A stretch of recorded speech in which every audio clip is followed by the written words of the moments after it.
ಒಂದು ರೀತಿಯಲ್ಲಿ ಈ ಒಂದು ದಿವಸ ನಮ್ಮ ರಾಜ್ಯದ ಮತ್ತು ನಮ್ಮ ಭಾರತೀಯ ಹೆಣ್ಣು ಮಕ್ಕಳ ಒಂದು ಬದುಕಿಗೆ ಕರಾಳ ದಿವಸ ಅಂತಲೇ ಕರಿಬೇಕಾಗ್ತದೆ. ಇಲ್ಲಿ ಕಾರಣ ಏನು ಅಂತಂದರೆ, ಒಂದು ಕಡೆ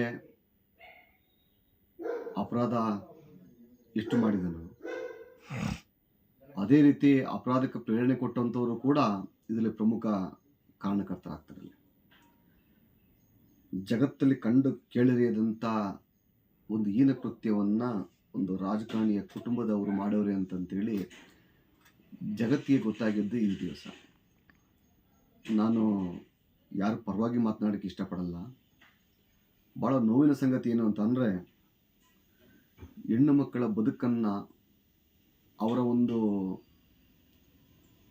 ಏನು ವೀಕ್ನೆಸ್ ಅಂತ ಏನು ಹೇಳ್ತಾರೆ, ಅದನ್ನು ರಾಜಕಾರಣಿಗಳು ಯಾವ ರೀತಿ ಎನ್ಕೇಜ್ ಮಾಡ್ಕೊಂಡು ಅವ್ರ ಬದುಕಿನಲ್ಲಿ ಆಟ ಆಡ್ಬೋದು ಅನ್ನೋದನ್ನು ಅಷ್ಟು ಸಂಪೂರ್ಣವಾಗಿ ಆಡಿದ್ದಾನೆ ಅಂತೇಳಿ ಆ ದಿವಸ ವಿಡಿಯೋ ರಿಲೀಸ್ ಆದಾಗಲೇ ಗೊತ್ತಾಗಿರೋದು ನನಗೆ. ಅದು ಭಾಳ ಪ್ರಮುಖ ಅಂಶ ಏನಂತ ಅಂದರೆ, ಪ್ರಜ್ವಲ್ ರೇವಣ್ಣ ಈ ಪ್ರಕರಣದಲ್ಲಿ ಪ್ರಮುಖ ಆರೋಪಿಯಾಗಿದ್ದರೂ ಕೂಡ ಆ ಪ್ರಮುಖ ಆರೋಪಿಗೆ ಎಲ್ಲ ರೀತಿಯ ಸಹಕಾರ ಸಲಹೆಗಳನ್ನು ಮತ್ತು ವಿಚಾರಗಳು ಗೊತ್ತಿದ್ದು ಕೂಡ ಮುಚ್ಚಿಟ್ಟಿದ್ದಂಥವನು ಅದಕ್ಕಿಂತಲೂ ಒಬ್ಬ ಪ್ರಮುಖ ಆರೋಪಿ ಆಗ್ತಾನೆ. ಆತನ ಕಾರ್ ಡ್ರೈವರು ಕಾರ್ತಿಕ್. ಭಾಳ ಗಂಭೀರವಾದ ವಿಚಾರ ಏನು ಅಂತಂದರೆ, ಪ್ರಜ್ವಲ್ ರೇವಣ್ಣ ಈ ಥರ ಅಪರಾಧ ಕೃತ್ಯದಲ್ಲಿ ಭಾಗಿಯಾಗಿದ್ದಾನೆ ಅಂತೇಳಿ ಎಲ್ಲರಿಗಿಂತ ಮೊದಲು ಗೊತ್ತಾಗಿದ್ದು ಕಾರ್ತಿಕ್ಗೆ. ಆತನೇ ಘನ ನ್ಯಾಯಾಲಯದಲ್ಲಿ ಒಪ್ಕೊಂಡಿದ್ದಾನೆ. ಅಲ್ಲಿ 2018ರಿಂದ ನಾನು ಅವ್ರ ಕಾರ್ ಚಾಲಕನಾಗಿದ್ದೆ, 2009ರಿಂದ ಕಾರ್ ಚಾಲಕನಾಗಿದ್ದೆ. 2018ರಿಂದ ನಾನು MP ಆದಾಗ ಅವರ ಪ್ರಜ್ವಲ್ ರೇವಣ್ಣನ ಕಾರ್ ಚಾಲಕನ ಕೆಲಸ ಮಾಡ್ತಿದ್ದೆ ಅಂತ ಹೇಳ್ತೀನಿ. ಭಾಳ ನೋವಿನ ಸಂಗತಿ ಏನು ಅಂತಂದರೆ, ಕೆಲವು ತನಿಖೆಯಲ್ಲಿ ಮತ್ತು ಕೆಲವು ಮಾಧ್ಯಮದಲ್ಲಿ ನೋಡಿದಾಗ ನಮಗೆ ತಿಳಿದು ಬಂದ ಅಂಶ ಏನು ಅಂತಂದರೆ, ಎಲ್ಲ ಅತ್ಯಾಚಾರಗಳು ನಡೆದಿರೋದು ಪ್ರಜ್ವಲ್ ರೇವಣ್ಣವರ ಮನೆಗಳಲ್ಲಿ, ತೋಟದಲ್ಲಿ ಮತ್ತು ಸರ್ಕಾರಿ ಬಂಗ್ಲೆಗಳಲ್ಲಿ ಅಂತಂತೇಳಿ ಉಲ್ಲೇಖವನ್ನು ಮಾಡಿದರೆ ನಾವು ಕೆಲವು ಮಾಧ್ಯಮದಲ್ಲಿ ನೋಡಿದ್ದೀವಿ. ಅದರಲ್ಲಿ ನಾನು ರಾಜ್ಯ ಸರ್ಕಾರಕ್ಕೆ ಕೇಳೋದು ಪ್ರಶ್ನೆ ಎಷ್ಟೇನೆಂದಲ್ಲಿ, ಅಲ್ಲಿಗೆ ಕರ್ಕೊಂಬತ್ತಿದ್ನಲ್ಲ ಆರೋಪಿ ಇವನು ಕಾರ್ತಿಕ್, ಅವನು ಅಪರಾಧಿ ಆಗಲ್ವಾ?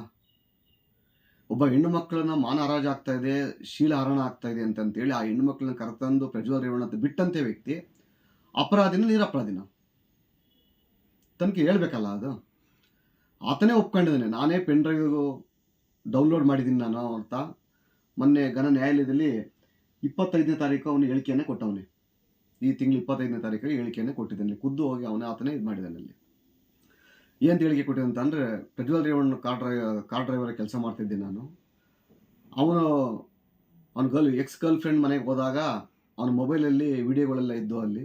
ಅದನ್ನು ನನಗೆ ಪಾಸ್ವರ್ಡ್ ಗೊತ್ತಿತ್ತು ನನಗೆ. ಅಲ್ಲಿ ನಾನು ತೊಗೊಂಡೆ ಅಂತ ಹೇಳ್ತಾನೆ. ಯಾರ್ಯಾರು ಹುಡುಗಿರೋದಿದೆ ಅಂತ ಇವನಿಗೆ ಗೊತ್ತು. ಅಲ್ಲಿ ಯಾರ್ಯಾರು ಕರ್ಕೊಂಬಂದಂತ ಗೊತ್ತು, ಎಲ್ಲ ವಿಚಾರ ಗೊತ್ತು. ಅಲ್ಲಿ ನಾನು ಈ ತನಿಖಾ ಸಂಸ್ಥೆಗೆ ಕೇಳಲಿಕ್ಕೆ ಇಚ್ಛೆಪಡ್ತೀನಿ. ನನ್ನಲ್ಲಿ ನೀವು ಯಾಕೆ ಅವನ್ನ ಆರೋಪಿ ಮಾಡಲಿಲ್ಲ?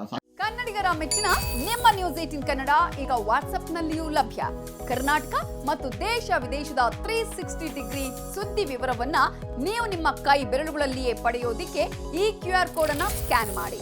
ನಮ್ಮ ಚಾನೆಲ್ ಅನ್ನ ಫಾಲೋ ಮಾಡಿ, ನೋಟಿಫಿಕೇಶನ್ ಆನ್ ಮಾಡಿ.